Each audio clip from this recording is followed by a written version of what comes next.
तो class notes निकाल लें। चलो, तो कल मैंने क्लास 10th पढ़ाई थी, है ना? ठीक है,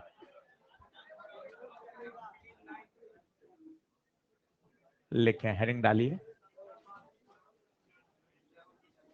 एपरेंट डेथ। चलो, अच्छे से समझना, आज की क्लास बढ़िया है और काम की है।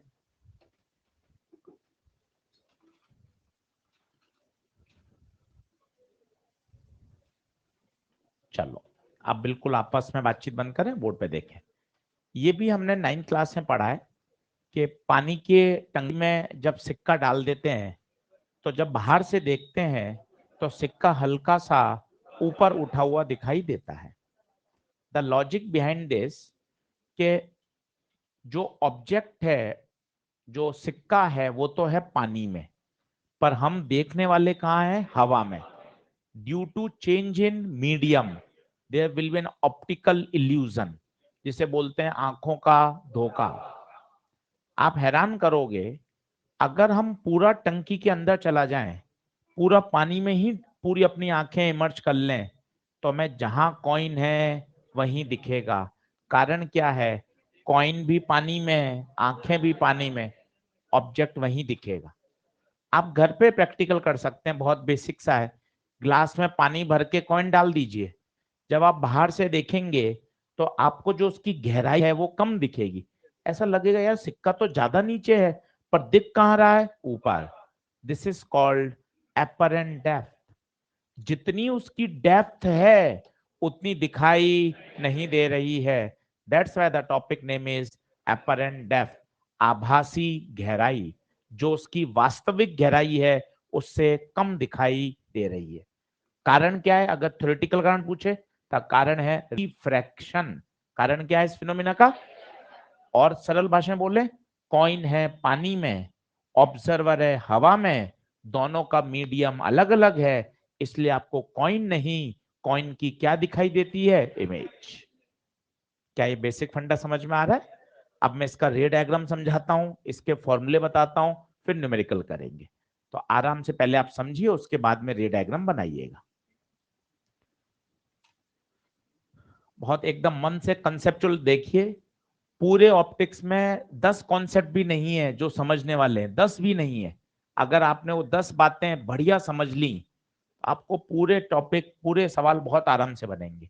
ये टैंक है और माना ये कॉइन है यहाँ पर, ठीक है, और यहाँ आपका ऑब्जर्वर है, आंख है ये ऑब्जर्वर। अब देखते जाइए ध्यान से। ये कॉइन है, कॉइन से रे निकल रही है, ये रे निकली। ये सबसे पहले बताइए छोटी छोटी बातें, कॉइन कहाँ है? पानी में, ऑब्जर्वर हवा में, मीडियम अलग अलग है, मीडियम अलग अलग है। कॉइन से जो रे आ रही है वो सीधी आंखों में नहीं जा रही है, यहाँ पर एक फिजिक्स का फिनोमिना हो रहा है। वो फिनोमिना कौन है? रिफ्रैक्शन। उस फिनोमिना में क्या हो रहा है? रे डेंसर से कहा जा रही है? रेरर। डेंसर से रेरर जाएंगी, ये नॉर्मल खींचा, बताइए away from normal, away from normal. ये देखिए, ध्यान से देखिए, मैंने रंग भी बदल दिया। रंग बदलने का कारण क्या है? क्योंकि इवेंट हो गया, फिजिक्स का एक फिनोमिना हो गया। पता है, इन हरे रंग का तो नाम होगा इंसिडेंट रेज, जबकि इन ऑरेंज रंग का नाम होगा रिफ्रैक्टेड रेज, क्योंकि इस बाउंड्री पर एक फिजिक्स का फिनोमिना हो गया, जिस फिनोमिना को हिंदी में कहा जाता है अपवर्तन। अपवर्तन अंग्रेजी में बोलते हैं रिफ्रैक्शन। डेंसर से कहां गए? रेरर में, अवे फ्रॉम नॉर्मल। आंखों में जो रेज जा रही हैं, अगर इनको इंटरसेक्ट करूंगा तो आगे तो कहीं नहीं होंगी, कहां होंगी? पीछे। और ये क्या बनेगी? कॉइन की इमेज, इमेज ऑफ कॉइन। ये कौन है? कॉइन। ये ऑब्जेक्ट है, ऑब्जेक्ट की दूरी u होती है, इमेज की दूरी v होती है।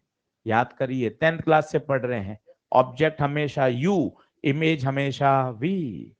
ये माना मीडियम है म्यू और ये मीडियम है 1। ये डेंसर है और ये रेयर। चित्र बनाइए, आराम से समझिए। जितना साफ सुथरा कॉन्सेप्ट समझ में आएगा उतना प्रश्न करने में मजे आएंगे। पूरी कहानी बोलिए, केवल फॉर्मूले रटेंगे उसका मजा नहीं है। शब्दों में बोलिए फिजिक्स को। कॉइन पानी में है, ऑब्जर्वर हवा में है, मीडियम अलग अलग है, आंखों का धोखा होगा, कॉइन नहीं, कॉइन की इमेज दिखेगी। इसके पीछे कौन जिम्मेदार है? उत्तर है अपवर्तन, रिफ्रैक्शन। घर जाके स्ट्रॉ होती है, उसको आपने कांच के ग्लास में डाल के देखा होगा तो स्ट्रॉ मुड़ी हुई दिखाई देती है, ऐसा लगता है बीच में से मुड़ गई। हवा वाली तो ऊपर दिखती है, जो पानी के अंदर है वो हल्की सी मुड़ी हुई दिखाई देती है। मुड़ने का कारण क्या है? आंसर है रिफ्रैक्शन। हवा में जो स्ट्रॉ का हिस्सा है आपको तो वैसे ही दिखेगा क्योंकि आपकी आंखें भी हवा में है, पर जो हिस्सा स्ट्रॉ का पानी के अंदर डूबा हुआ है वो वैसा नहीं दिखता। उसकी क्या दिखती है? इमेज। कभी आप जाके देख लीजिएगा, कांच का ग्लास लीजिएगा, पानी भरिएगा, स्ट्रॉ डाल के देख लीजिएगा, स्ट्रॉ ऐसा लगेगा बीच में से मुड़ गई, टूट गई। वो टूटी नहीं है, मुड़ी नहीं है, वो आंखों का धोखा है। That is called optical illusion.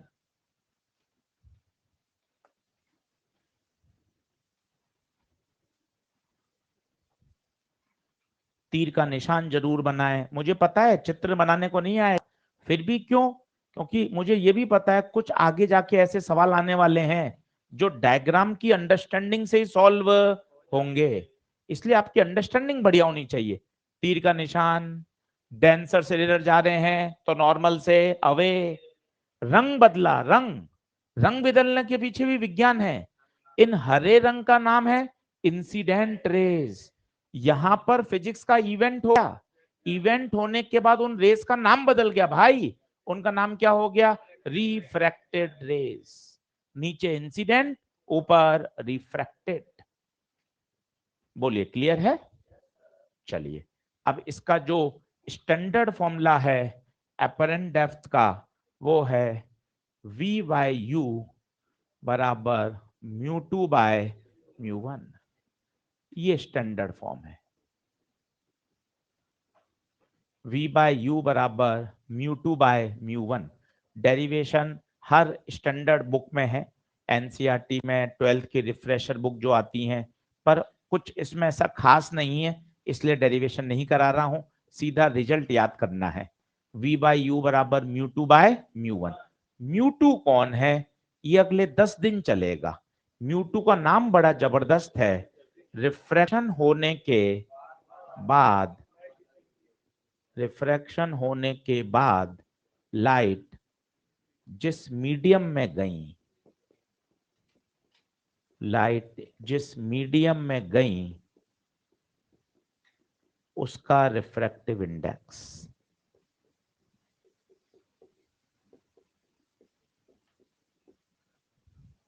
बहुत ध्यान से पढ़िए म्यू टू, ये अगले 10 दिन तक आपका साथ नहीं छोड़ेगा। लेंस पढ़ाऊंगा जब तक ये आपके साथ चलेगा। म्यू टू पूरा नाम ऐसा ही याद करिए। रिफ्रैक्शन होने के बाद लाइट जिस मीडियम में गई उस मीडियम का रिफ्रैक्टिव इंडेक्स। म्यू वन कौन है? म्यू वन नहीं लिखेंगे, म्यू वन कॉपी में लिखना ही नहीं है। जब दो में से आपने एक पहचान लिया म्यू टू जो है, तो बचा हुआ कौन हो गया? म्यू वन का कॉपी में नाम लिखना नहीं है, केवल किसका नाम लिखना है? म्यू टू को पहचान। भाई दो ही तो मीडियम होंगे, रिफ्रैक्शन कहां से कहां होगा? एक मीडियम से। जब आपको म्यू टू पता चल गया तो बच्चे बचा हुआ कौन होगा? Mu one. तो म्यू वन का कॉपी में कभी नाम लिखना ही, सिर्फ किसका लिखना है? Mu two. म्यू टू पहचानो, बार बार म्यू टू बोलो। रिफ्रैक्शन होने के बाद लाइट जिस मीडियम में गई उस मीडियम का रिफ्रैक्टिव इंडेक्स। चलो इस फॉर्मूले को यहां लगा के देखो, इस फॉर्मूले को यहां यूज करो। एक बार मैं करता हूं फिर आप लिखना, फिर इसको याद भी करेंगे। v बाय यू बराबर mu two by mu one. तसल्ली से देखना, कोई जल्दबाजी नहीं। रिफ्रैक्शन, क्या रिफ्रैक्शन इन बिंदुओं पर हुआ? रिफ्रैक्शन होने के बाद लाइट रे का कलर बताओ, ऑरेंज। छोटे छोटे हिंदी के प्रश्नों का उत्तर दो वापस। क्या रिफ्रैक्शन इन दो बिंदुओं पे हो रहा है? रिफ्रैक्शन होने के बाद लाइट रे का कलर ऑरेंज। बताओ ऑरेंज किस मीडियम में गई? हवा में। हवा का रिफ्रैक्टिव इंडेक्स तो म्यू टू इज 1। कोई नहीं रटना, बिल्कुल समझना है। म्यू टू रिफ्रैक्शन होने के बाद जिसमें गए, किसमें गए? हवा में। बचा कौन? म्यू। तो बताइए v बाय यू बराबर 1 बाय, तो v इमेज कहां बनेगी? u बाय म्यू पर, u बाय म्यू पर। तो याद रख लीजिए, अगर ये d दूरी पर है तो बताइए एपरेंट डेप्थ जो होगी d एपरेंट, वो कितनी हो जाएगी? d by mu. अगर मैंने मान लिया कॉइन कितनी दूरी पर है? d, तो बताइए कॉइन की एपरेंट डेप्थ कहां दिखेगी? d by mu. ये रटा हुआ होना चाहिए हमेशा।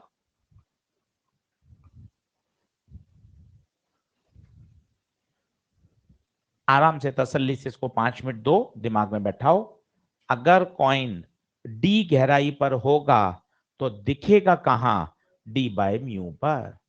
बहुत जगह काम आएगा।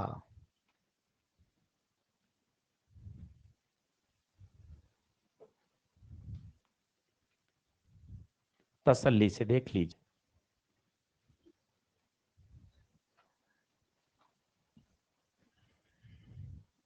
बोलिए नेक्स्ट करूं क्या स्लाइड?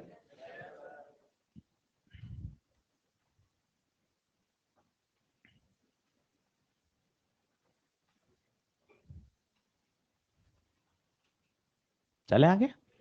चलो अब आराम से देखो, नया डायग्राम बनाओ, साफ सुथरा। अब कोई नाटकबाजी नहीं, साफ साफ दिखना चाहिए। कॉइन कितनी दूरी पर? डी। दिखेगा कहां? डी बाय म्यू पर। इतना ये साफ डायग्राम दिमाग में बैठना चाहिए। ये है इमेज, ये है ऑब्जेक्ट, बिल्कुल साफ। ऑब्जर्वर कहां है? ऑब्जर्वर यहां है। ये जो फॉर्मूला है वो फॉर पैराक्सियल रेज है। पैराक्सियल रेज का मतलब समझते हैं? ऐसी रेज जिनका एंगल ऑफ इंसिडेंस बहुत छोटा होता है। कुछ लोग इसको बोलते हैं नॉर्मल व्यूइंग। नॉर्मल व्यूइंग का मतलब, आप इस आंख को देखिए, ये आंख नॉर्मल के आसपास है, इसलिए इसे कहा जाता है नॉर्मल व्यूइंग। ये है कॉइन, ये है कॉइन की इमेज। अब ये फोटो एकदम दिमाग में छपी हो तब मजा है। अब इसमें मैंने रे हटा दी, ताकि रे हटाने से डायग्राम थोड़ा मेरा सिंपल बन गया। ये देखिए, 5 मिनट इस डायग्राम को दिमाग में बैठा लीजिए। कॉइन है डी पर, दिखेगा कहां?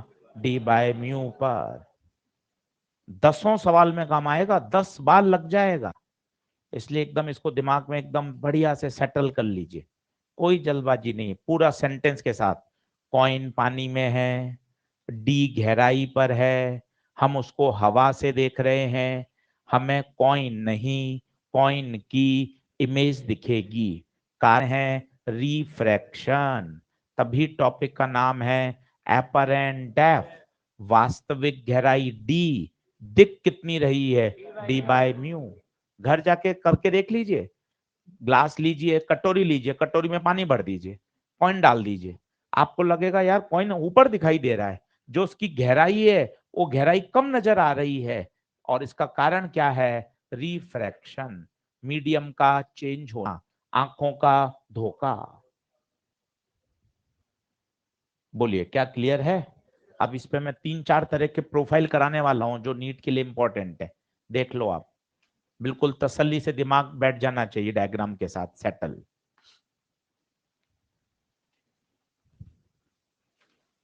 अब क्या है, उल्टा सोचो, ये तो है कॉइन पानी में और देखने वाला आदमी है हवा में। उल्टा भी तो हो सकता है, ऑब्जेक्ट हवा में हो और देखने वाला व्यक्ति पानी में हो। चिड़िया मछली, अभी तो ये है चिड़िया मछली को देख रही है, उल्टा भी तो हो सकता है मछली चिड़िया को देखे। यस और नो?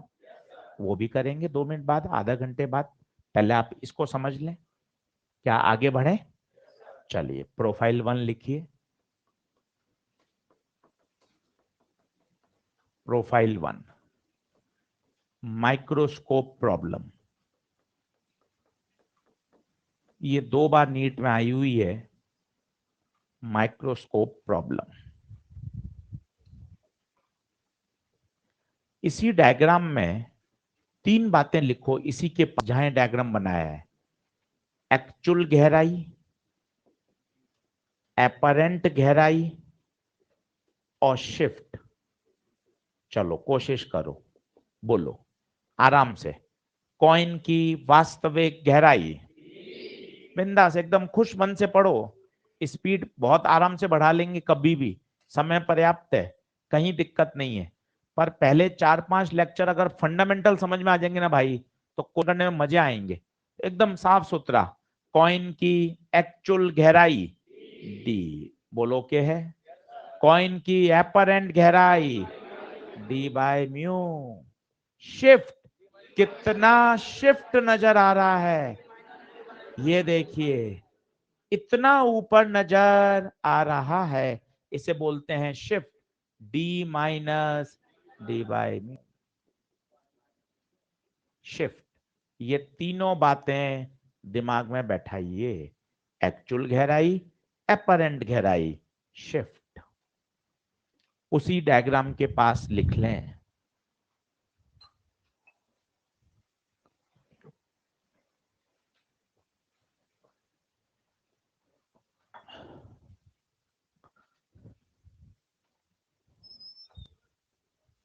चाय भिजो। हाँ हाँ हाँ, बिल्कुल बिल्कुल। माइक्रोस्कोप प्रॉब्लम लिखें, प्रोफाइल 1। चलो अब समझना ध्यान से, है ना? सब पे क्वेश्चन ही क्वेश्चन करने वाले हैं, एक बार बातें दिमाग में बैठेंगी ना, मजा आ जाएगा। चलो पेन पेंसिल छोड़ो, बिंदा सब देखेंगे। एक बीकर है और यहां आपने लगा दिया साहब एक निशान, मार्क कर दिया। बीकर था, नीचे काले रंग से मार्कर से निशान लगा दिया। बीकर खाली है और इसको आप बिंदास माइक्रोस्कोप से देख रहे हो, फोकस कर दिया आपने। किस पे फोकस है बताइए? मार्क। बताइए मार्क दिखेगा या मार्क की इमेज? प्रश्न है, खेलना सीखो। मार्क दिखेगा या मार्क की इमेज? मार्क। मार्क भी हवा में है, देखने वाला भी हवा में। अभी इल्यूजन कहाँ होगा? सब हवा में ही तो है। इल्यूजन होता ही तब है जब मीडियम चेंज, जनाब गौर करिएगा, इल्यूजन होता ही तब है जब मीडियम का क्या होता है। अभी काहे का इल्यूजन? जहां मार्क है वहीं माइक्रोस्कोप को दिखाई देगा। ये फोकस समझते हो आप? फोकस क्या होता है? फोकस का मतलब होता है जब अपन कैमरा वो फोटो खिंचाने जाते हैं स्टूडियो में, तो आपने देखा होगा कि वो कैमरामैन ऐसे इस तरह से फोकस करता है। आपको लगता है टशनबाजी क्या कर रहा है भाई, है ना? पर वो वास्तव में क्या होता है, फोकस करता है, लेंस को आगे पीछे करता है घुमाकर और एकदम सही फोकस करता है, जिससे आपकी फोटो एकदम क्या है, क्लियर। आपने अपने जो मोबाइल आपके पास है उसमें क्या ऑटो फोकस है। कभी आप चलते फिरते अपनी नोट्स की फोटो ले लें जल्दबाजी में, आप देखें धुंधले अक्षर आएंगे, जल्दबाजी में नोट्स लिए और फोटो ले ली, अक्षर धुंधले आएंगे। कारण क्या होता है, वो फोकस ही नहीं कर पाता है। पर आपने उसको कुछ सेकंड दे दिए, 1 या 2, तो आप देखना वो ऐसे अंदर बाहर होता है और अक्षर सारे साफ हो जाते हैं। उसे कहते हैं फोकस करना। घर पे आज जाके देख लीजिएगा, चलते फिरते नोट्स की फोटो ले लीजिएगा, तो अक्षर धुंधले आएंगे। इसका मतलब है कैमरे ने पूरा फोकस नहीं किया है। आपने कुछ सेकंड दिए, 1 या 2 सेकंड, तो वो अपने आप क्या कर लेता है, उसको फोकस का है। फिर फोटो खींचोगे, सारे नोट्स के अक्षर आपको साफ दिखाई देंगे। इसे बोलते हैं फोकसिंग करना। क्या बात सही है? ठीक है। अभी कहानी में दम है, जरा ध्यान दीजिएगा, ध्यान दीजिएगा। बीकर वही, मार्क वही, अब आपने इसमें क्या भर दिया, पानी भर दिया। ये साहब भर दिया पानी, माना पानी भर दी गहराई तक। अब आप ध्यान से देखिए, जो माइक्रोस्कोप है, अब उसको निशान दिखेगा या निशान की इमेज? निशान की इमेज दिखेगी। कारण क्या है, पानी भर दिया, ऑप्टिकल इल्यूजन होगा। पता है इस माइक्रोस्कोप का फोकस बिगड़ गया। क्यों बिगड़ गया? पहले इस फोकस किसके हिसाब से किया था, मार्क के हिसाब से। अब मार्क नहीं, मार्क की इमेज दिखेगी और उसका फोकस बिगड़ गया। पता है इस माइक्रोस्कोप को ऊपर ले जाना पड़ेगा टू फोकस अगेन। यही पूछा जाता है, कितना ऊपर ले जाना पड़ेगा। पहले ये समझिए ऊपर क्यों ले जाना पड़ेगा, ये महत्वपूर्ण है, क्योंकि फोकस बिगड़ गया। इसको उदाहरण के तौर पे समझिए। आप फोटो खिंचाने गए, ठीक है साहब, अभी नीट का फॉर्म आएगा, फोटो आप खिंचाएंगे, तो कैमरामैन ने आप पे फोकस कर लिया। इतने में वो फोटो खींचने वाला था कि भाई का व्हाट्सएप आ गया। भाई ने व्हाट्सएप देखा, आपने होशियारी क्या करी, 2 कदम आप तुरंत उसके पास के आ गए। आप मुझे बैठ के बताइए, जब वो वापस कैमरा देखेगा तो फोकस सही होगा या बिगड़ चुका होगा? क्योंकि उसने फोकस तब देखा था जब आप 2 कदम, भाई का व्हाट्सएप आया, भाई व्हाट्सएप में बिजी था, आपने बदमाशी करी, 2 कदम आगे आ गए। बताइए उसका फोकस सही रहेगा या बिगड़ गया? अब उसके पास 2 तरीके हैं, गौर करिएगा। या तो पूरी मेहनत वापस करे, या आप 2 कदम उसके पास आए हो, वो 2 कदम उतने ही पीछे चले जाए, फोकस वापस बन जाएगा। वापस समझिएगा, आपने 2 कदम उसकी तरफ आए, या तो वो वापस पूरी मेहनत करे, या होशियारी से वो उतने ही कदम कहां चला जाए, पीछे चला जाए, वापस फोकस बन जाएगा। इसी बात को यहां देखिएगा, जो मार्क यहां था, ये मार्क की क्या बनी, इमेज। जितना ये ऊपर शिफ्ट हुआ, उतना ही इसको भी ऊपर शिफ्ट कर दो। क्या बात समझ में आ रही है? बस ये कितना शिफ्ट होता है, ये शिफ्ट होता है D1-1 माइक्रोस्कोप को भी ऊपर शिफ्ट कर दो, D1-1 फोकस अगेन। देखिए समझ में आने के बाद तो केवल फॉर्मूला ही लगाना है, वैल्यू पुट करते ही आंसर है। पर यह समझ में आना चाहिए कि माइक्रोस्कोप की कहानी हो रही है, बीकर में पानी भर गया, उसका फोकस खराब हो गया, तब आपको यह चमकना चाहिए, हमें शिफ्ट का क्या लगाना है, फॉर्मूला। बोलो क्या बात समझ में आ रही है? डायग्राम बनाइए, एक बार और री एक्सप्लेन करता हूं। ये पहले की बात है, ये बात की बात है, पानी भरने के बाद। ये डॉट डॉट डॉट डॉट क्यों बनाया बताइए माइक्रोस्कोप, इनिशियल पोजीशन। ये बाद में बनाया फाइनल पोजीशन। अच्छे से साफ सुथरा बनाओ, आराम से समय खर्च करो। जितना फंडामेंटल स्ट्रांग हो जाओगे ना, उतना फिजिक्स में मजा आएगा। मतलब लॉजिकल रीजनिंग आनी चाहिए। अपना तो एक ही तरीका है, फिजिक्स पढ़ी नहीं जाती, सीखी जाती है। आपके दिमाग में फंडे बैठेंगे, लॉजिकल रीजनिंग बैठेगी, आपको सब्जेक्ट में मजा आएगा।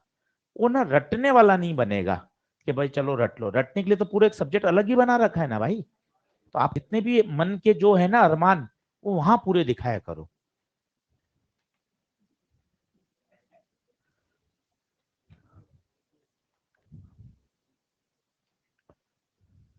एक बात मैं आपको समय समय पर बोलता रहूंगा, बायो बॉटनी जूलॉजी हमारे बैच में नहीं पढ़ाई जाती है, आपको रोज घर पे पढ़नी जरूरी है।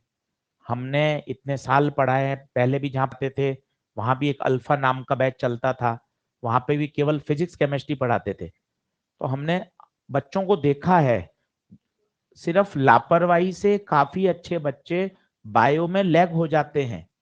कारण क्या है, वो पढ़ने में अच्छे हैं पर पूरे दिन केवल फिजिक्स केमिस्ट्री ही पढ़ते हैं, बायो नहीं पढ़ पाते। इसलिए इस बात का विशेष ध्यान रखें। हर 8-10 दिन बाद मैं आपको ये याद दिलाता रहूंगा, बेटा बायो रेगुलर पढ़नी है, बगैर बॉटनी जूलॉजी रोज पढ़े काम नहीं चलेगा। क्योंकि ना देखो, क्लास में होती है ना रोज, तो एक थ्रस्ट रहता है, एक धक्का रहता है कि पढ़नी पढ़नी है, पर अभी क्लास में तो हो नहीं रही है क्योंकि ये बैच ही केवल फिजिक्स केमिस्ट्री का है। तो आपको अपने मन को एकदम मजबूत रखते हुए ईमानदारी से रोज पढ़नी है, भैया वो दुगने नंबर की है, इस बात का ध्यान रखें, है ना। तो ये बात हम आपको रोज समझाते रहेंगे कि देखो, लापरवाही मत करना, दूसरों की गलतियों से भी सीखना चाहिए। इतनी गलतियां अगर हम सब खुद करके देखेंगे तो हमारी उम्र कम पड़ जाएगी, तो काफी गलतियां हमें दूसरों से भी सीखनी चाहिए। हाँ भाई, इतनी गलतियां हैं नीट में सिलेक्शन के लिए, आप सोचो मैं सारी गलती खुद पहले टेस्ट करूंगा फिर सीखूंगा, तो भाई उम्र निकल जाएगी। तो काफी चीजें दूसरों की गलतियों से भी हमें सीखनी चाहिए। कि अच्छे बच्चे 580 590 वाले बच्चे रुक जाते हैं, कारण कि सर बायो नहीं पढ़ी, बायो को इतनी तवज्जो नहीं दी, है ना। आप सब हमारे बच्चे हो, हमारा उतना ही लगाव आपसे है, इसलिए इस बात को घर पे एश्योर करें कि हमें रोज रोज बॉटनी जूलॉजी पढ़नी है। और उसके लिए तो सीधा एक ही है, एनसीईआरटी उठाओ, चालू कर दो पढ़ना। बोलो, क्या शिफ्ट समझ में आ गया सभी को? ठीक है साहब। तो माइक्रोस्कोप वाला सवाल कभी भी आए, वो कहेगा पहले निशान था, फिर बीकर में पानी भरा, माइक्रोस्कोप को कितना शिफ्ट करना पड़े, सीधा अटैक होना चाहिए, डी 1-1/μ, डी 1-1/μ। ठीक है, अगला करूं, नेक्स्ट कर दूं, प्रोफाइल 2। हाँ जी,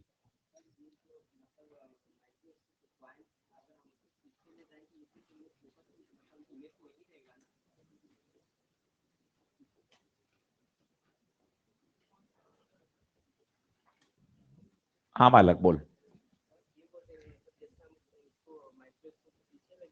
इस वाले केस में, इस वाले केस में, इस वाले केस में, हाँ इमेज तो वही रहेगा ना। पहले माइक्रोस्कोप की फोकसिंग किसके हिसाब से थी, निशान के हिसाब से। अब इसको निशान दिखेगा ही नहीं, इसको तो क्या दिखेगी अब, निशान की इमेज। तो अब इसका फोकस तो इसके हिसाब से था, अब इसका तो फोकस बिगड़ गया क्योंकि इसने तो सारी सेटिंग इस मार्क के हिसाब से करी थी, पर अब उसको मार्क तो दिख ही नहीं रहा, क्या दिखता है, मार्क की इमेज। जब हम देखते हैं ना तो हमें कॉइन और कॉइन की इमेज दोनों नहीं दिखती, सिर्फ क्या दिखता है, कॉइन की इमेज। आज घर जाके देखना, पानी में कॉइन डाल दीजिएगा, कटोरी में या ग्लास में, जब आप ऊपर से देखोगे ना तो आपको दो चीज नहीं दिखेगी, केवल एक चीज दिखेगी, और वो एक चीज कौन होगी, इमेज। कॉइन तो दिखेगा ही नहीं, कॉइन की क्या दिखेगी, इमेज। क्लियर है बात?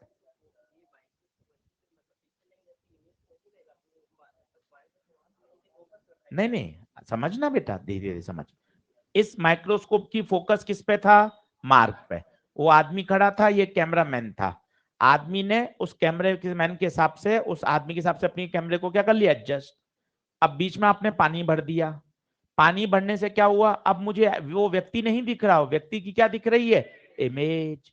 तो इमेज तो थोड़ी सी आगे बन गई, तो मेरा फोकस बिगड़ गया। मान लो 3 सेंटीमीटर आगे बनी, तो मैं एग्जैक्ट इतने ही 3 सेंटीमीटर कहां चला जाऊं, तब फोकस हो जाएगा। बिल्कुल, इमेज को तो अपन कैसे पकड़ के ऊपर ला पाएंगे, हाथ गीला हो जाएगा ना कौन।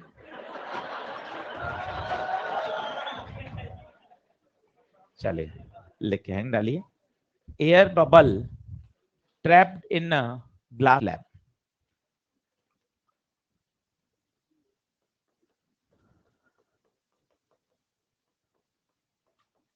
Air bubble trapped in a glass slab. ये भी समझिएगा, बड़ा फेमस है ये भी। एक ग्लास स्लैब है, पेन पेंसिल छोड़ दीजिए, आराम से समझिए। ये ग्लास स्लैब, इसका refractive index mu, main hero ये है। अगर ये आपके दिमाग में जम गया, 10 क्वेश्चन सॉल्व कर सकता है नीट के, 10 सवाल केवल ये बात। कॉइन डी पर कॉइन नहीं, कॉइन की इमेज डी बाय म्यू पर shift D minus D by mu. केवल ये डायग्राम, आपको कुछ नहीं करना, केवल इस डायग्राम को एक बार आपने रोज देख लिया तो आपके काफी सॉल्व होने शुरू हो जाएंगे। एकदम दिमाग में ऐसे जम जाना चाहिए। कॉइन डी पर दिखता डी पे नहीं है, डी बाय म्यू पर है। ये बात एकदम दिमाग में सेट हो जानी चाहिए, रोज देखेंगे आ जाएगा, घबराने की बात ही नहीं है। अब देखिए, ये है ग्लास स्लैब, ठीक है साहब। यहां आया एक एयर बबल, ये एयर बबल एक अंदर रह गया। ये दूरी यहां से है x, यहां से है y, और टोटल ये स्लैब की लंबाई है l।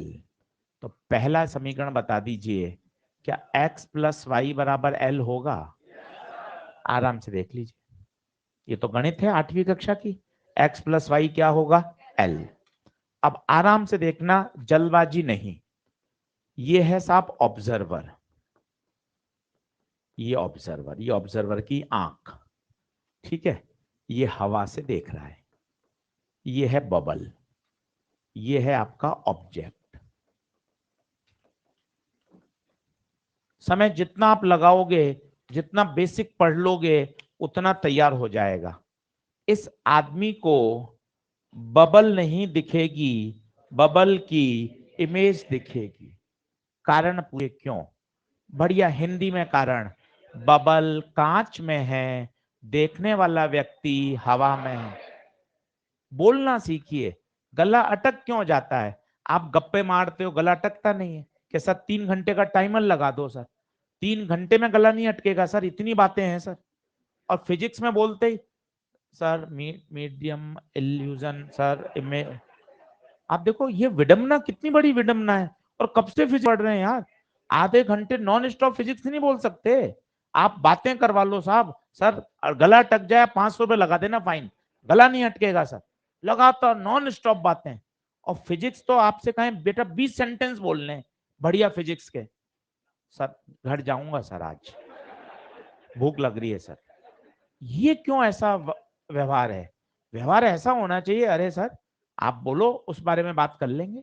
वो देखिए, इस ऑब्जर्वर को बबल नहीं दिखेगी, बबल की इमेज दिखेगी। द अंडरलाइन कारण इज बबल कांच में है, ऑब्जर्वर हवा में है। और जरा सोचिए, दिमाग में आपके बैठा हुआ है, अगर ऑब्जेक्ट डी पर होता है तो इमेज डी बाय म्यू पर बनती है। तो अगर ऑब्जेक्ट एक्स पर है तो बताइए ये जो इमेज बनेगी कितनी दूरी पे बनेगी? एक्स बाय म्यू पर। बोलिए। तो इस ऑब्जर्वर को बबल नहीं, बबल की इमेज दिखेगी।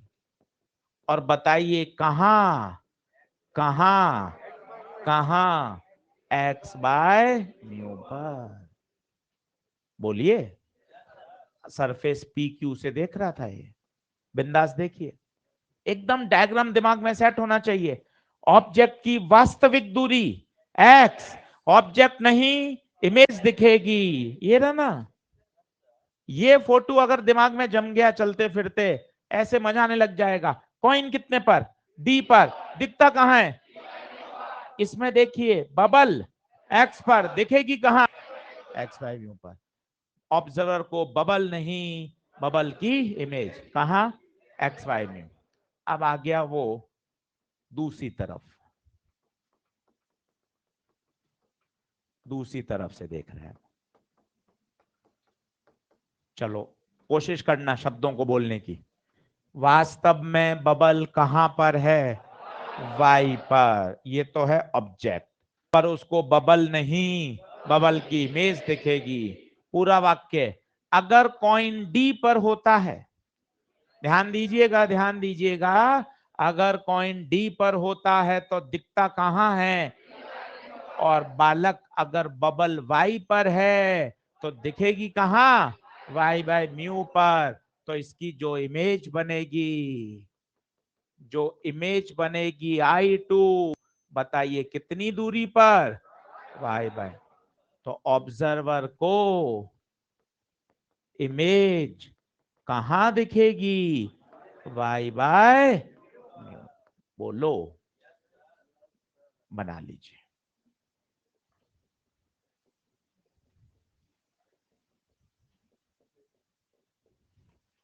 साफ सुथरा डायग्राम बनाइए, मस्त एकदम, सबको बोलिए। ऑप्टिक्स 5 सवाल टारगेट है, और बढ़िया दमदार तरीके से। और हमें पता है एक एक सवाल की कीमत पता है। कीमत क्या होती है, जैसे रोटेशनल, अभी मैं मास्टर प्रो में रोटेशनल पढ़ा के आया, लगभग मुझे 13 लेक्चर 14 लेक्चर लगे। रोटेशनल का इस साल एक क्वेश्चन आया बस, वो भी बोनस हुआ था रेडियस ऑफ गायरेशन का। सोचो 14 लेक्चर मेहनत करते हैं और क्वेश्चन कितना आया, एक। यहां हमें 22-23 लेक्चर में ही कितने सवाल मिल जाएंगे, 5। तो ये भाई होशियारी है, स्मार्टनेस है। मास्टर प्रो 2 में पढ़ा रहा था अभी इलेक्ट्रोडायनेमिक्स, वहां ईएमडब्ल्यू अभी खत्म किया मैंने। ईएमडब्ल्यू 2.5 से 3 लेक्चर में बहुत आराम से करा दिया मैंने। और कितने क्वेश्चन आ रहे हैं, 2। नीट 2023 में 2, 22 में 2, 21 में 2, 3 लेक्चर में ही कितने प्रश्न। ये स्मार्टनेस कहलाती है कि आपको स्मार्टनेस से खेलना आना चाहिए, कि यार मुझे कहाँ किस एरिया में ज्यादा मेहनत करनी है। ये 5 सवाल ऐसे हैं कि मतलब आराम से आप लूट सकते हो। एक ऐसा ही और है लूटने का टॉपिक, मॉडर्न फिजिक्स। वहां 6-6, 7-7 सवाल आते हैं। 2020 में तो 8 प्रश्न आ गए मॉडर्न में से। तो भाई वो 5-6 प्रश्न 14 लेक्चर 15 लेक्चर में तगड़े तैयार हो जाते हैं। ये लूटने वाले टॉपिक हैं। बोलिए, बढ़े आगे। तो बबल कहां पर, एक्स पर या एक्स बाय म्यू पर, और दूसरी तरफ से वाई बाय म्यू। बना लीजिए।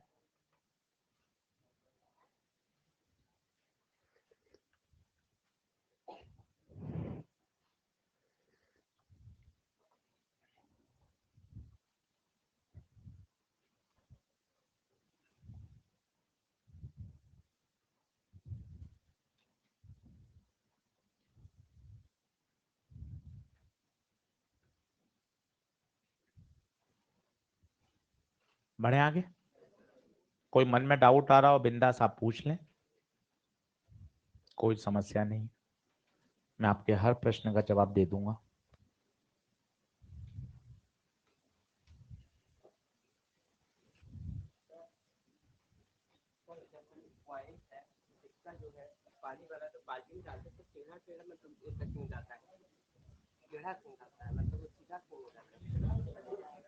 मुझे क्या पता, तो तेरा डालता है सीधा डाला कर।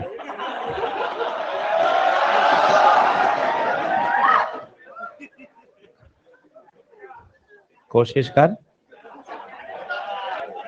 चले, तो कॉइन है एक्स पर, दिख कहां रहा है, एक्स बाय म्यू पर।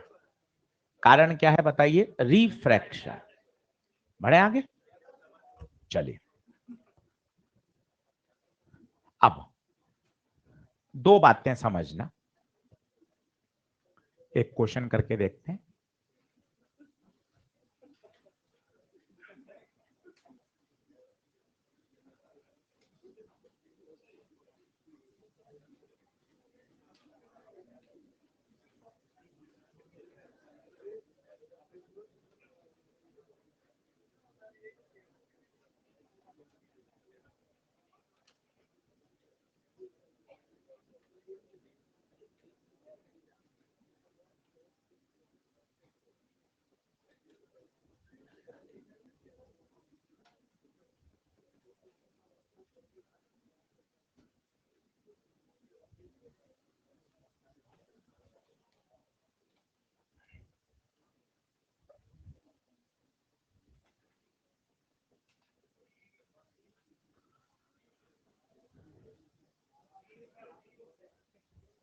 चलो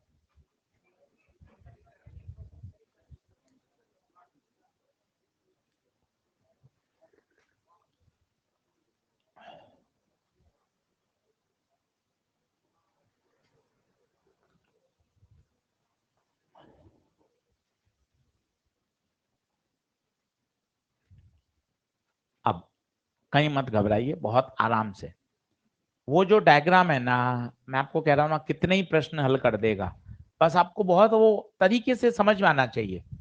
कॉइन पानी में है, मछली पानी में है। कॉइन है डी पर, मछली है 12 पर। कॉइन दिखता कहाँ है? डी बाय म्यू पर। तो मछली की इमेज कहाँ दिखेगी? डी बाय म्यू पर।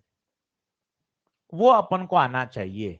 अब नया पेन लेकर या डॉट डॉट डॉट डॉट करके ये मछली की क्या बनाओ? इमेज। कहाँ दिखी मछली की इमेज बताइए? D by mu. पूछो क्या नहीं आ रही बात समझ में? कॉइन वाले से कंपेयर करो, एकदम बिंदास, कोई जल्दबाजी नहीं। कॉइन डी पर होता है, मछली 12 पर है।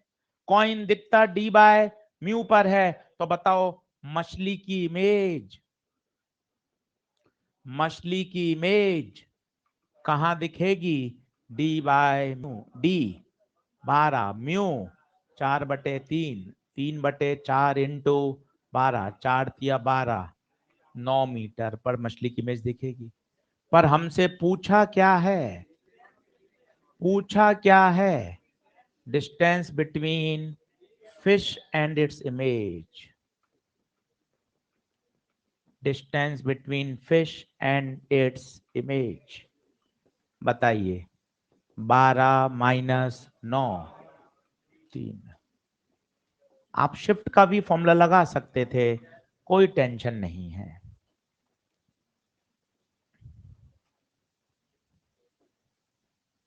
चित्र अच्छा बनाएं, वापस बना लें। ये है फिश, जितना अच्छा लिखेंगे उतना मजा आएगा। ये है फिश, और ये फिश की क्या है? इमेज।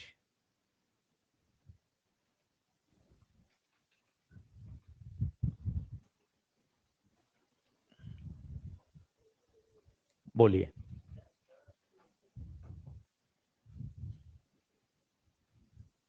बढ़ो आगे।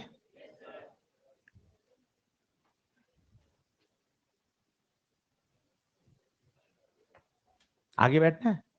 आजा आगे, आजा, जगह है। आजा, पास वाले खड़े हो जाओ, भी निकलने दे इसको।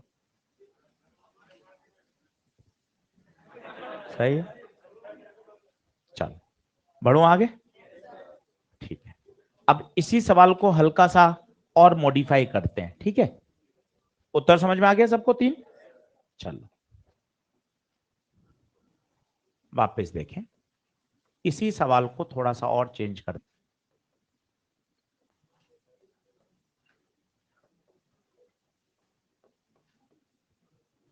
आराम से समझिएगा, समय दीजिए।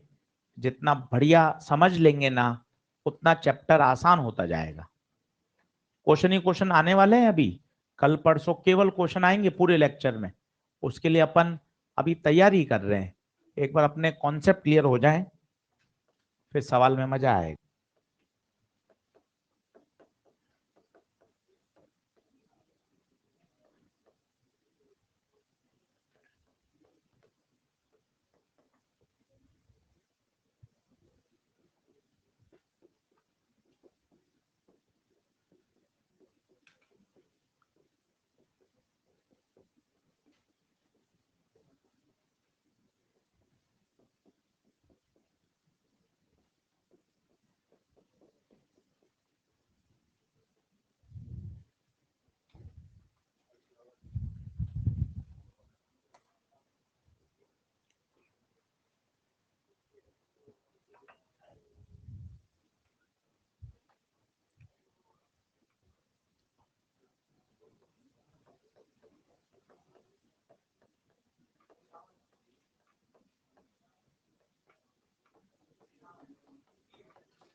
ध्यान दीजिएगा साहब, ध्यान दीजिएगा साहब। चिड़िया ने अपने पूरे जीवन में मछली को देखा ही नहीं है, हमेशा मछली की क्या देखी है? कारण क्या है जनाब? चिड़िया है हवा में, गौर फरमाइएगा, चिड़िया है हवा में और मछली किस में है? पानी में। There will be an optical illusion, आंखों का धोखा है, मीडियम का चेंज है। तो चिड़िया ने कभी इमेज देखी नहीं, हमेशा चिड़िया ने कभी मछली देखी ही नहीं, मछली की क्या देखी? इमेज। अगर मैं एक छठी क्लास वाले बच्चे से पूछता ना ये सवाल, तो पता है वो क्या कहता? हाँ ठीक है आशीष भैया, इसमें क्या है? चिड़िया ये रही, मछली ये रही, कितनी दूरी? 40 प्लस 24, कितना? 64 मीटर। क्योंकि यही तो पूछा है, चिड़िया को मछली कहां दिखेगी? चिड़िया 40 ऊपर है, मछली 24 नीचे है, तो चिड़िया को मछली कितना नीचे देखेगी? 64। पर ये गलत है, चिड़िया को मछली दिखेगी ही नहीं, मछली की क्या दिखेगी? तो फर्स्ट ऑफ ऑल आपको मछली इमेज बनानी पड़ेगी। और वही बात, ये डायग्राम, मुझे तो ये डायग्राम दिख ही नहीं रहा, मुझे तो इसमें 10 क्वेश्चन दिख रहे हैं आगे के। अगर आपने ये समझ लिया डायग्राम, भाइयों ये बिंदास हो जाओगे आप। कॉइन डी पर है, कॉइन डी पर है, पर दिखता डी पे नहीं, डी बाय म्यू पर है। उसी तरह से मछली, मछली 24 पर है, पर फिश की इमेज बताओ, फिश की image D by mu, D 24, mu 4/3, 3/4 into 24, 6 तिया 18। फिश की इमेज कहां बनेगी? 18 पे। और मेरा आप कहना मानिए, नया डायग्राम बना लीजिए या इसी में फिश की इमेज दूसरे पेन से बनाइए, डॉट डॉट डॉट डॉट करके, और इसकी दूरी दिखाइए कितनी? 18। यहां लिखिए ये है इमेज। मेहनत करिए डायग्राम पर, सब्जेक्ट पे मेहनत करोगे, आपको सब्जेक्ट पक्का रिवार्ड देगा। अगर आपने उसको एकदम तमीज के साथ पढ़ा, आपने फुल डेडिकेशन रखा, सब्जेक्ट से प्यार किया, सब्जेक्ट आपको वापस रिवर्ट करेगा। आप उसको ऐसे ही पढ़ोगे फॉर्मेलिटी, हाँ ठीक है टाइम पास है, तो टाइम पास ही रहेगा। और आपने उसको समर्पण दिखाया कि नहीं यार मुझे सीखना है, मुझे आगे बढ़ना है सर, नीट सिलेक्शन रैंक ये सब ठीक है, पर अगर आप सब्जेक्ट में पढ़ाई में ईमानदारी रखोगे ना, चीज उसी तरीके से बदलेंगी। तो चिड़िया ने अपने पूरे जीवन में मछली को नहीं देखा, मछली की क्या देखी? मछली की इमेज कहां बनेगी? डी बाय म्यू पर, डी बाय म्यू बनाया, कितने पाया बता? 18 पर। अब बता चिड़िया को कहां दिखेगा? चिड़िया को फिश कहां दिखेगी? चिड़िया को फिश 40 प्लस 18, 58 मीटर आंसर। बोलो।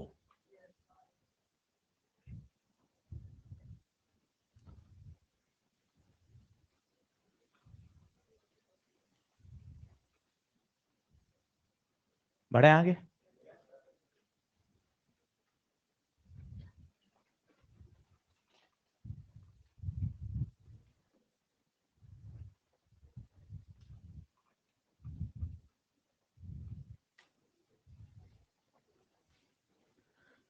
अब उल्टा करते हैं साहब, आधा घंटा हो गया, ये वाली बात हमने समझी।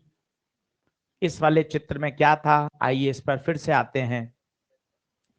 इसमें कॉइन पानी में था, ऑब्जर्वर हवा में था। अब समय आ गया उल्टा करने का, कॉइन या ऑब्जेक्ट कहां होगा? हवा में, और देखने वाला ऑब्जर्वर। तो इस डायग्राम के पास फिर से चलिए, यहां और शब्द लिखिए, ऑब्जेक्ट डेंसर में है, ऑब्जर्वर रेरर में है। पहला चित्र आज का, पहला चित्र, आज का पहला चित्र, पहली स्लाइड, वहां लिख लीजिए ऑब्जेक्ट डेंसर था, और ऑब्जर्वर रेरर में था। अब समय आ गया है पलटने का जनाब। ऑब्जेक्ट रेरर में होगा और देखने वाला डेंसर में होगा।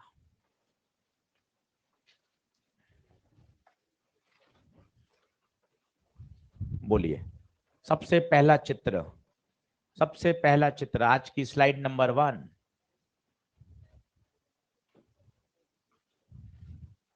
बोलिए, लिख लिया? अब उल्टा कर रहे हैं, आ जाइए वापस आगे। चलिए, केस 2, एपरेंट डेप्थ ही कंटिन्यू हो रहा है, उसका केस 2। अब ऑब्जेक्ट रेरर में है और ऑब्जर्वर डेंसर में। देखना,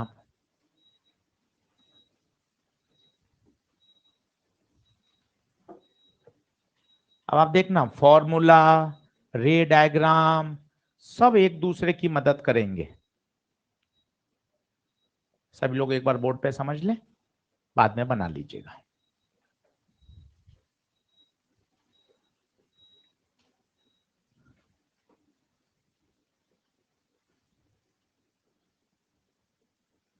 चलो, पेन पेन से छोड़ो, पर्याप्त समय मिलेगा आपको। पहले सब्जेक्ट को एंजॉय कर लो।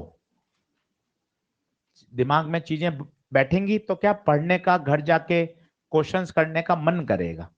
हवा हवाई हो जाएंगी तो दिक्कत है।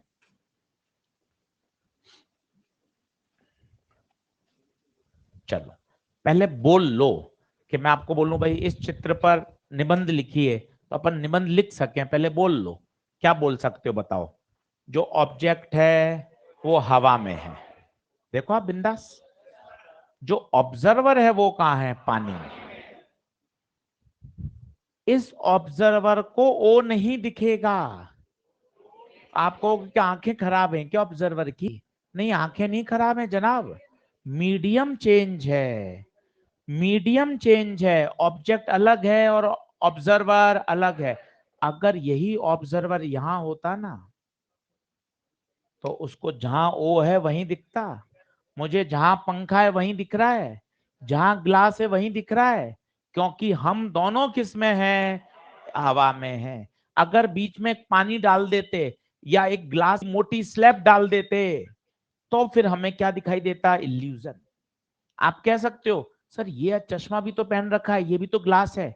बिल्कुल आपका सही है, पर अब आप देखना अगला जो शिफ्ट होती है वो होती है d1 - 1/μ, where d is the thickness. इसकी जो थिकनेस है बहुत कम है, इसलिए जो शिफ्ट होता है वो बहुत कम होता है। पर यहां एक मोटी कांच की स्लैब डाल दोगे तब मुझे पंखा नहीं दिखेगा, पंखे की क्या दिखेगी? इमेज। प्रश्न आते हैं, विज्ञान पढ़ रहे ना भाई। आपने ये पूछ लिया सर, आप तो कह रहे थे कि सर मीडियम से होना चाहिए। पंखे से जो रेज आ रही हैं वो आंखों में जब जा रही हैं तो बीच में ग्लास से पास हो रही हैं। बिल्कुल 100% सही बात है आपकी, पर इस ग्लास की जो थिकनेस है ना वो नेग्लिजिबल है। एमएम है, एमएम 10⁻³ जब यहाँ एमएम रखोगे तो नेग्लिजिबल आएगा। और यही अगर 10 सेंटीमीटर मोटे कांच होता तब फिर मुझे पंखा नहीं, पंखे की क्या दिखती? इमेज। बोलो, क्या बातें समझ में आ रही हैं? देख लो, कोई डाउट आ रहा हो तो पूछ लो। ठीक बात है, तो ये बात तय हो गई, ऑब्जर्वर को ऑब्जेक्ट नहीं दिखेगा, तो स्वाभाविक है क्या दिखेगी? इमेज। अभी हम फॉर्मूला पढ़कर आए, फॉर्मूला पढ़कर आए। फॉर्मूला क्या था बताइए? v/u बराबर μ2/u। ऑब्जेक्ट की दूरी 18, इमेज की पता नहीं, μ2। मजे आ जाएंगे। μ2, μ2 देखना, एक रे निकाली ऑब्जेक्ट से, ऑब्जेक्ट से एक रे निकाली।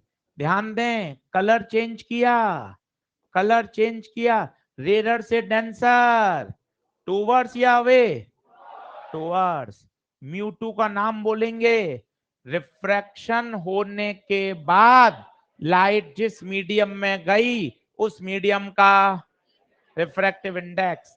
अगर आपने घर जाते जाते सीढ़ियों से उतरते उतरते इसको 5 बार बोल लिया, अगले 10 दिन बच जाएंगे।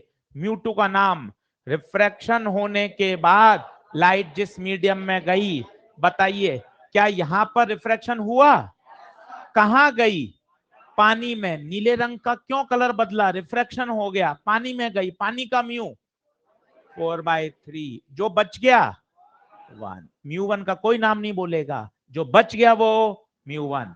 तो v बराबर 18 को वहां भेजो, 4/3 इंटू 18, 24 मीटर पे दिखेगा।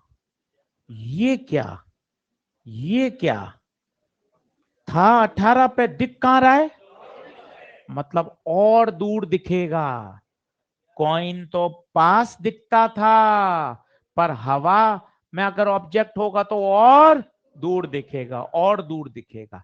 इसको रे डायग्राम से बनाना, अब आप मजा आएगा। कह रहे यार फिजिक्स, रे डायग्राम सब कितना मैच कर रहे हैं। देखना, आप कुछ भी नहीं करूंगा। ऑब्जेक्ट से रे, कोई गलत चीज हो तो बताना। फिर नॉर्मल, ये नॉर्मल। रेडर से डेंसर, टूवर्ड्स या वे, ये देखिए टूवर्ड्स गया, अंदर मुड़ गया। ये नीली वाली का इंटरसेक्शन क्या आगे होगा? क्या आगे नहीं होगा, कहां होगा? पीछे। ये पीछे। कितना भी गंदा डायग्राम बनाए, इसका इंटरसेक्शन 18 से ज्यादा पर ही आ रहा है। और फिजिक्स भी कह रही है उत्तर 18 से ज्यादा ही आएगा। इसको 18 पे नहीं, कहां दिखेगा? 24 पर। बोलिए, क्या बात समझ में आई? तो उल्टा है, कॉइन पानी में होता है तो पास दिखता है, परंतु ऑब्जेक्ट हवा में हो तो दूर दिखता है, दूर। दो बातों में समझ सकते हैं। फॉर्मूला आपको चिल्ला चिल्ला के कह रहा है 24 पर, आप ये नहीं मान रहे, आप रे डायग्राम बनाइए, आपका उत्तर 18 से ज्यादा ही आएगा। जो ठप्पा लगा देगा कि ऑब्जेक्ट जनाब 18 पे नहीं, 18 से ज्यादा पर दिखेगा, बना लीजिए।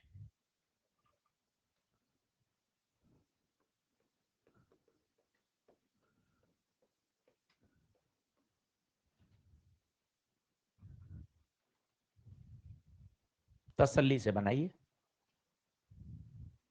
ऑनलाइन वाले बच्चे एक बार कमेंट करके बता दो भाई, कैमरा वीडियो ऑडियो सब ठीक है क्या? बता दीजिए एक बार, सब ओके है क्या? विजिबिलिटी सब सही है, आवाज ऑडियो वीडियो सब ओके है? रोशन, नीरज, आलोक, आस्था, दिनेश, आदित्य, किशोर, संजन, अनुराग, अभिषेक, आयुष, आलोक, कुलदीप, अभिषेक, अभिनव, सब ठीक है? ऑल क्लियर, बहुत बढ़िया।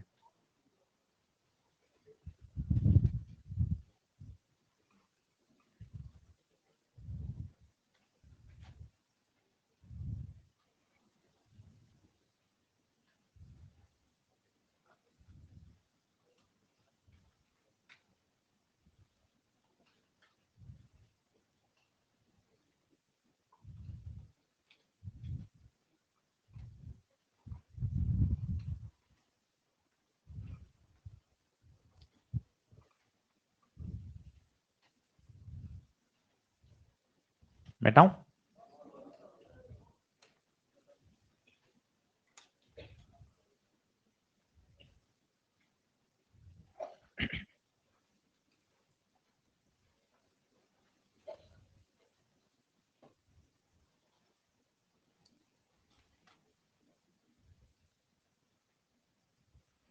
पढ़िएगा घर जाके, कल से क्वेश्चन शुरू हो जाएंगे, सारी बातें याद होंगी, तभी प्रश्न करने में मजा आएगा।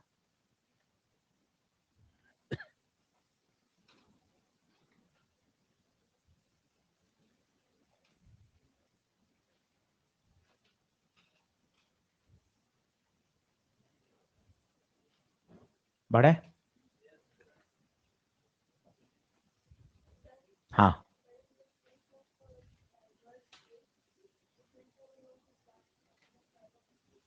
तेज बोलिए। इन केस ऑफ रेज अगर डाइवर्स होती हैं, अच्छा गोताखोर जो डाइवर्स होते हैं, हाँ हाँ हाँ, ना ऐसा तो कुछ भी नहीं है। नहीं नहीं, तो उनको एग्जैक्ट पोजीशन कभी दिखती भी नहीं है। गोताखोर को अगर ऊपर से अगर वो पानी में होंगे, जब वो देखेंगे तो उनको जो एक्चुअल चीजें वहां नहीं दिखेंगी, अलग दिखती हैं। बिल्कुल, वो तो सिर्फ अनुभव से करते हैं, एग्जैक्ट कभी दिख ही नहीं सकता उनको, कभी नहीं दिख सकता। जैसे प्रोजेक्टाइल मोशन में भी जब वो एरोप्लेन जा रहा होता है और उसको बम छोड़ना होता है, तो भाई वो टारगेट से पहले से छोड़ते हैं, ताकि उनको पता है प्रोजेक्टाइल करेगा, और वो अपने अनुभव से छोड़ते हैं। उनको एग्जैक्ट थोड़ा पता है यहाँ ऊपर आके छोड़ तो बम वहां गिरेगा ही नहीं, बम तो कहाँ गिरेगा, आगे जाके गिरेगा। तो वो पहले से छोड़ते हैं। अब कितना पहले वो नाप भी नहीं सकते, वो तो बस हाँ टेंटेटिव कि हाँ भाई छोड़ते जाओ, कहीं ना कहीं एक तो हिट करेगा ही। हाँ हाँ सच बात है, वो प्रोजेक्टाइल मोशन करेगा भाई, टारगेट के ऊपर जाके आप थोड़े हो तो उसको फिर कहाँ जाएगा, वो तो आगे जाएगा। तो टेंटेटिव अनुभव से क्या यार इतने किलोमीटर पहले छोड़ देंगे तो काम हो जाएगा, तो बमबारी होती है वो तो। पास जहां टारगेट है उससे 15-20 किलोमीटर दूसरा क्षेत्र भी तबाह हो जाता है, क्योंकि प्रोजेक्टाइल मोशन है वो तो। सही बात है। चलिए, हाँ वो तो भाई भाई मिसाइल हो गई, ये बम का फेंकना है, दोनों में अंतर है। एक लेजर होता है ना, वो अलग है। सही। चले आगे बढ़े क्या? तो अब दो बातें हो गई साहब, दो बातें हो गई। दोनों को डायग्राम बना के बता रहा हूं, जो फाइनल आप याद कर सकते हैं। देखें, अगर कॉइन कॉइन पानी में है तो बताइए इमेज कहां दिखेगी, थोड़ी ऊपर। बताइए अगर कॉइन डी पर है तो इमेज डी बाय म्यू पर। पक्का? ये कॉइन की इमेज, और ऑब्जर्वर कहां है, हवा में। देख लो, फाइनल कॉल। और उल्टा, उल्टा अगर ऑब्जेक्ट हवा में हो, मान लो h दूरी पर है, तो बताओ इमेज वहीं दिखेगी या और दूर, और दूर। कितने पर दिखेगी, म्यू एच से मल्टीप्लाई। क्यों सर म्यू से मल्टीप्लाई क्यों, ये करके आए हो देखो आप, म्यू से मल्टीप्लाई किया है, म्यू से। देख लीजिए, म्यू से मल्टीप्लाई, वहां म्यू से क्या हुआ, डिवाइड, यहां म्यू से मल्टीप्लाई। ये इमेज पूरा अच्छे से डायग्राम बना लीजिए, फिर क्वेश्चंस चालू हो जाएंगे।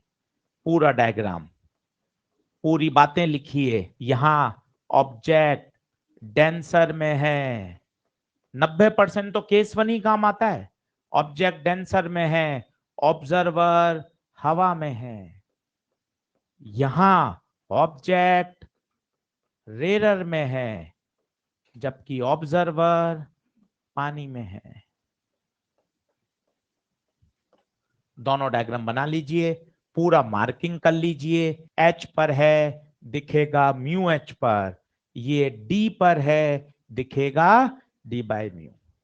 कोई कंफ्यूजन नहीं चाहिए, अच्छे से देख लीजिए। हाँ 90% सवाल कॉइन वाले ही हैं, पानी वाले ही हैं।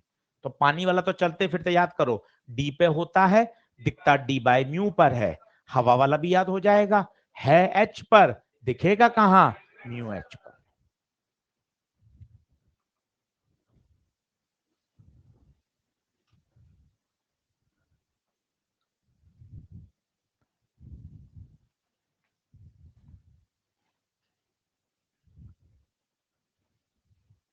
ऑप्टिक्स में क्वेश्चंस बहुत ज्यादा करने पड़ते हैं, तब जाके क्लैरिटी होती है। क्लास में एक फिक्स नंबर तक से ज्यादा नहीं ले सकते, तो हम क्या करेंगे, वीक में 2 या 3 बार सुबह क्लासेस लगेंगी, जो घर बैठे बैठे ऑनलाइन होगी, जिसमें कोई थ्योरी नहीं पढ़ाऊंगा, केवल और केवल क्या कराऊंगा, क्वेश्चंस, केवल क्वेश्चंस। क्लास में भी भरपूर कराऊंगा सब कुछ, पर ऑप्टिक्स में क्या ज्यादा थोड़ा सा डर हटाने के लिए ज्यादा क्वेश्चन करने पड़ते हैं। 50-60 क्वेश्चन से काम नहीं चलता, 150-200 सवाल करने पड़ेंगे। तो क्लास में तो सारे पढ़ेंगे पढ़ेंगे, सुबह हमारे पास एक सुविधा है अनअकैडमी प्लस की, उसमें घर बैठे बैठे बढ़िया अपन अच्छे से क्या कर सकते हैं, क्वेश्चन प्रैक्टिस। और वो भी मजे की बात है, उसमें जब आपकी इच्छा हो जब आप कर लीजिए, लाइव आ रहे हैं लाइव डिस्कस कर लीजिए, बाद में कभी आपने देखा 3 दिन बाद तो भी उसमें वो रिकॉर्डेड पढ़े रहेंगे, कभी भी आप रिवाइज कर सकते हो। पर उसमें सिर्फ और सिर्फ क्या कराऊंगा, क्वेश्चंस, कोई थ्योरी नहीं पढ़ाऊंगा, थ्योरी सारी ऑफलाइन, ऑफलाइन भी सारे क्वेश्चन कराऊंगा वहां एक्स्ट्रा, ताकि एक बार ऑप्टिक्स पर मजबूती आ जाए। ठीक है, जेई मेन के क्वेश्चन कर लिए ऑप्शनल, कभी पुराने पेपर के सवाल कर लिए, कभी एनसीईआरटी के कर लिए, कभी ईएलपी कर ली, केवल क्वेश्चंस। क्लास में सारी थ्योरी, सारे कॉन्सेप्ट, सारे न्यूमेरिकल, सब कुछ क्लास में ही होगा 100%। वहां रहेगा केवल और केवल न्यूमेरिकल, एक्स्ट्रा प्रैक्टिस। इस बार शानदार नंबर चाहिए, वो एप्च रखनी है। बढ़े आगे, चलिए अब इसी में थोड़ा सा और बात को कठिन कर देते हैं। ये तो भाई एक लिक्विड भरा हुआ था, सोचिए एक ना भर के 2 लिक्विड भर दिए, 3 लिक्विड भर दिए तो क्या होगा, वो देखते हैं।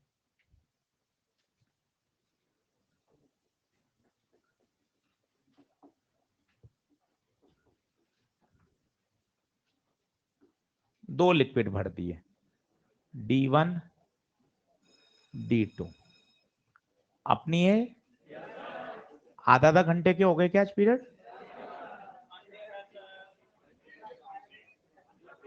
क्या आज तो मैं काहे का फंडे चाहिए तो मैंने,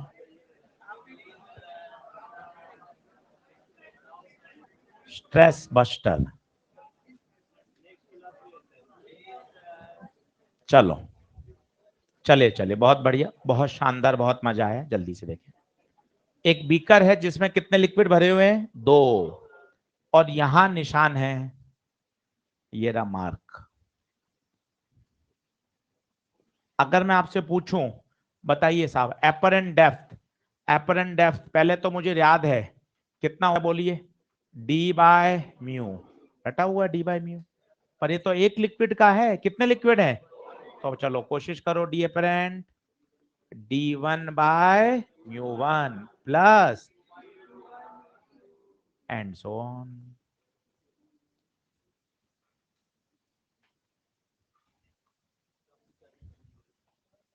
चाय ठंडी हो गई, कोई बात नहीं, अभी मंगवा लेंगे दूसरी।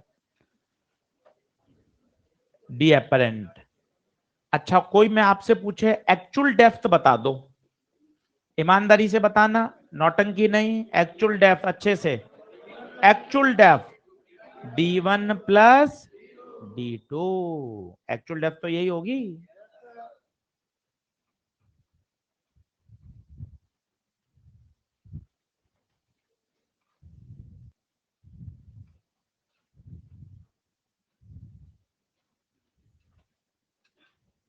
और कोई पूछे कितना ऊपर शिफ्ट होगा निशान, तो शिफ्ट का तो अच्छा तरीका क्या होता है, एक्चुअल डेप्थ माइनस एपरेंट,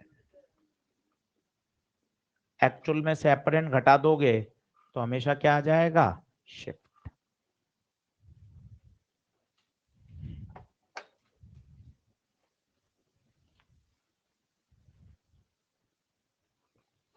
तो साहब ये 10 स्लाइड आज आपको पढ़ के आनी है ईमानदारी से, जितना अच्छे से आप पढ़ लेंगे उतना मजा आएगा।